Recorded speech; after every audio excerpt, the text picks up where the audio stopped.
Usisi la kukhabo babakhe angithi mara akazange akhulele la. That's what you are saying. Mina kukithi la kukabo baba wami ne. Ngikhulele la. Babo mama kula. So because of umama wami ongizalayo wahamba ngimncane ngikhuliswa ubaba khona la ekhaya. Sometimes ngihlale lapha kabo mama, sometimes ngiyabuya. Yabo mama is just Same street. Yeah. Yabo very same street. So ngikhula so. Hlala la ngihlala kabo mama, hlala la. Sometimes I need ukuthi ngihlale nabo mamkhulu, abantu ababo mama. Ngisuke lapha ya ngibuye la. Yayizwisisa. Ubaba lo khona la. Understand wa move babami wayositholela indawo yakhe because of anomsebenzi wakhe awenzayo. I need some space. Ubaba manga move ukushephi. Ubani? Ubabakho. Manga sonke. Umuve naye ahlala la eMandela. eMandela ubaba kunendlu eMandela. Ile time kusesene squatter camp eMandela. Masisuka la wayozimuvela wahlale wathola indawo because of I needed a backup space because of umsebenzi wakhe bekawuyenza wabona ukuthi no ithi ahlale eMandela. Ngifuna ukunderstand lo question ukuthi umuve nobaba abuye futhi ubaba sibuye naye eMandela mababa chieftis abuye la ekhaya. Okay ke mina ke ngabe sengisidecide ukuthi ngoba vele sengikhula khulile ngahamba ngaye emqhashweni ukuthi umama makaqeda kushona njengoba wena uzakhelele room. That was the agreement ukuthi wena uzohlala eroomini. No. So buye akha ukuthi kwenzakaleni nento ekweyami ejardini. You understand? Me remember la ngihlala khona ngina abantwana babafana mabakhula ngazi ukuthi no bazokwazi ukuthi babe ne something. Manje wena angithi usizukulu la. Umamkhulu wala endlini umbeka kuphi? Mina inkinga naye sakho. Umamkhulu uma naye azoba neqiniso ne. Uma azoba neqiniso. Umamkhulu sathi sicede ukubeka umama kaPulu. Ithe kushona kwama. Umama wayezohlala ekhaya. She was supposed to hlala la eroomini. And umamkhulu wabeka omunye umama umdala uSisimaria. Kwenzeka between bona boyi2 kwaba neissue wagcina hambile lo mama. Wasala lo umfethu usala kulo mkhukhulo lapha ya. Umkhukhulo la umpho. Angeke azangene azoviolate i-protection order. Uhamba la. Kwakuyimi kuyi stepmother sami. Uyayizwisisa. Sihleli si3. Ngathi mina kumamkhulu naye stepmother ngizosuka mina lapha engihlala khona. Ngibuye mina la ekhaya. Ngitshela umamkhulu. Ubuyela kuphi? Endlini yes khona la endlini hayi eroomini. Mangikhuluma nomamkhulu no lady stepmother yayizwisisa. Okay umamkhulu ke waphendula wathi azini na umntaka bhuti. As long as nje kuzoba nepeace. Ngathi mina always have peace. Ngahlala no stepmother sami lese sashona. Masihlala naye angazi ke izizathu ezamkhipha ngoba yena ukuphuma la waphuma agulelwa umzukulu wakhe. Wathi kimi uzobuya. So loke waphuma lokho. Stepmother. Azange sabuya. Azange. Okay, sicela ukuthi lendla kuseyakho. Uyisizukulu la. And khona umamkhulu owumntwana wala. Who can decide ukuthi kwenzwani ngendlu because usaphila ngithi. Ungimamele kahle ne. So ngifuna ukwazi ukuthi wena amaphoyisa protection order ziqale kuphi kwenzakaleni lapho ukuthi manje wonke umuntu akasangeni. Okay. Bokubangwa ini? Bokubangwa ini lalela. Buze ukuthi sokufikela kuma protection order manje. Ngihlala naye ngapi nenkinga naye. Umpho. Yes. Konke nje ngumenzela ukudla siba sonke, we understand sidla sonke. Kwala nanoma neinkinga zakhe azenze estradeni ngiyamprotect. Uyayizwisisa. Okay fine. Ijike kuphi indaba kaMpho. Makafika iLupuli asuka la asuka khona. Makahlezi noMpho la. Umela isitubhina ngisho na umkhukhu kaMpho. Ngimuzwa yonke into influencer uMpho. Ubani influencer uMpho? Upuli. Okay. And umazi kahle ukuthi uMpho unjani. We understand. Sihleli kahle noMpho. Angikhalela ukuthi uwenzani ubhema ini sizihlelele kahle angina problem naye ngiyamthanda umntana kaAnti wami. Angikaza ngamnikeza inkinga, angikaza ngamkhomba gate. Kwala makufike umfowabo. Uyayizwisisa. Amufa kumoya uPuli. Ngizithulele nje. Amfa kumoya kwenza. Ungavuma umuntu azozenza umama kuwe. ungavuma umuntu azokutshela umthetho. Understand? Sikhuluma ngomntwana old. Umdala. Ubhuti. Yeah. Ubhuti omdala. Hayi umdala lo muntu mos. Una 43. Sikhuluma 42 or 43. 5 years. Yeah, 42, 43, 82. Okay. Yabona. Lo angazi ukuphi. Ngimtshela ngithe khuluma istory right buze sakangena angena endawo akangena endawo Moses Sizokuphi chance ukhuluma mina sisi. yazi vele ukuthi unenkinga nayo. Angiyazi mina waye Mamela sisi. Ngitheni ku ngithe you are both protected angithi. Yes. So ngicela umamele mina umama uzothola isikhathi sokukhuluma. Angithi la sikhuluma ngabantu umndeni. Okay, fine. Sithina sifuna ukwazi ukuthi umpho yes uthe umpho uyabhema Anginankinga nalokho. wam influencer ubhuti ukuthi ungamcontrol. Sikhuluma ngomuntu over 40. Makusuke yes, I'm telling you. Makusukela lapho uzojika yayizwisisa. Wajika ngifuna ukwazi wajika. Ajike misbehave mangichanela la ejardini uthatha ibhakete lomchamo uyachitha just ukuthi nje sikhulume mina naye. I keep quiet. You understand?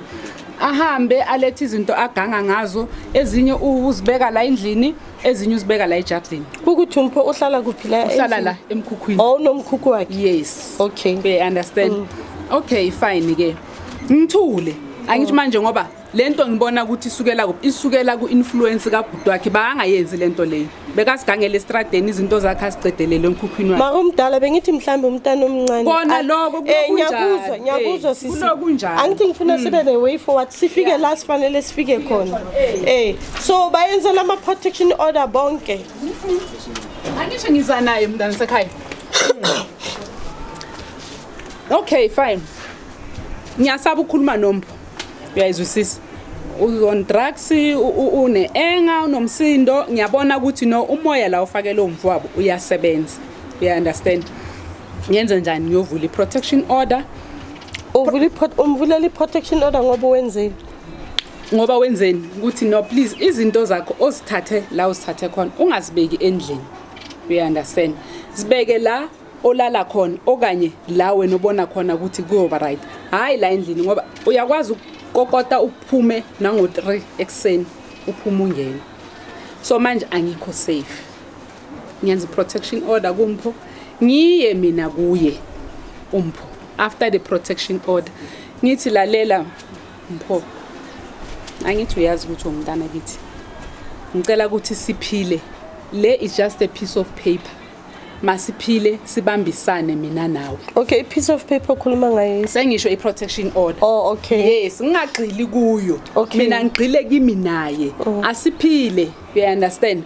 Une protection order engeke futhi ngize ngiloke ngikuhleli ngayo la. Mina nawe ngifuna nje ukuthi siphile. Uyazi into nento oyifunayo ngiyakunika.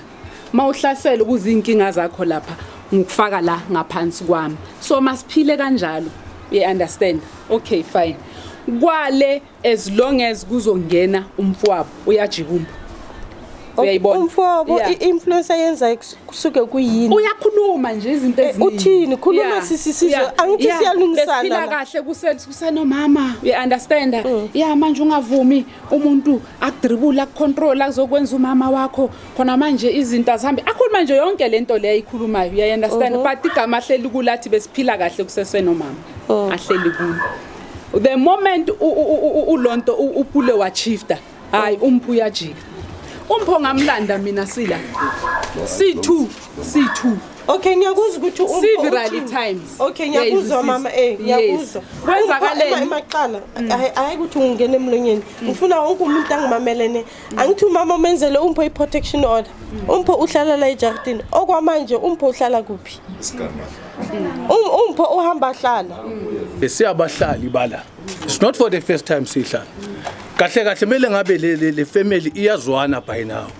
Ngoba ukuphuma kwami ngalelo langa kulo meeting esasihleli ngaphuma ngidubile ngathi ithi sinike ichance niwumndeni nilungise into zenu zala ekhaya. Thi ngintshele ngefamily tree yala ekhaya. La kukagogo. Mina ngihlala la phezulu. Ugogo wala. Besifana nabantwana abala ugogo lebeka ngakhona. Upule uzalwa ubaba wakhe show i-firstborn or sis Grace i-firstborn kube ubabakhe kube umama kaPuli bayi3 labantu bakhuliswa ugogo igogo igama lagogo bani bekayisangoma abantu bebaphila la le indle enkulu le akusindlo kumele ngabe kumama meeting kanje indlo kumele ngabe izinto zabo bayazilungisa I don't know why mina lapha edlala endlini sihlala maybe si 10 sizalwa umama uyi1 sihleli kumnandi kuthulekile ukuthi leya la ekhaya ingalungiswa yini kuze kube nomntwana osestradini ibhlungu umphoma ngihlangana naye ebusuku akanandawo yokuyolala ulala ema toilet abantu that's very painful uzofela estradini umphoma ngabe lento ayidlingiswa today ukuthi umpho abuye ekhaya athole indawo yokulala siyafathini ukufika umntwana nje uthi akamfowethu uzoxotsha abantwana bami. No, it's totally wrong. Unakho ubambile lo muzi kushone umamakhe wahlala unaki la nabantwana bakhe yena wafika wacela kunakhe ukuthi ufuna ukwakha iroom unakhe wangitshela ngathi mina am accept wayakha iroom unakhe so yashona sokufuze abompho bazule emagangeni ngoba bazibotho isibotho siyasithanda unyawupe siyamthanda why ungakwazi ukuthi uhlale nabanye why bongavumi ukuthi uhlale nabanye Sithembiso? It was totally wrong into yenzile ezindlu zethu kuhambe kuqhamuka into enje umuntu angazifunela indlu yakhe uzofuna ujabulele kusho ukuthi wena ujabulele lo anti wakho oshonile no umama wala endlini sisinaki wayengayifuni lentombazana bebecabana every day nale ntombazana lentombazana yenzeni umpho ukuthaza angangeni la wathi umkhiphele isibhamu umpho ohamba uyoboshwa uhlalile ejele isikhathi eside umpho lahlala khona hlala kabodo sisi hlala kabodo sisi yithi simupha ukudla ucela ukudla yithi simupha ukudla nangu mama futhi omunye omphakelayo wena owugcina nje ayikho into angayikhuluma nawe umvuni ayikho into angayikhuluma nawe mina ayikho into angayikhuluma nawe uhlala la kabolo usile hluka gogo le kumele nihlale nonke mina ngihleli nezizukulu zezizukulu lapha endlini enengazikhulisa abanye abanabo baba ngiyagona ngoba indlu kagogo wa lezindlu sizimena zentamshini no ayikhathele man akafuni uhlala lo bhuti loya nalo bhuti lo hlala naye phakathi komandazi bengicela ukuthi sibe nomhlathandlela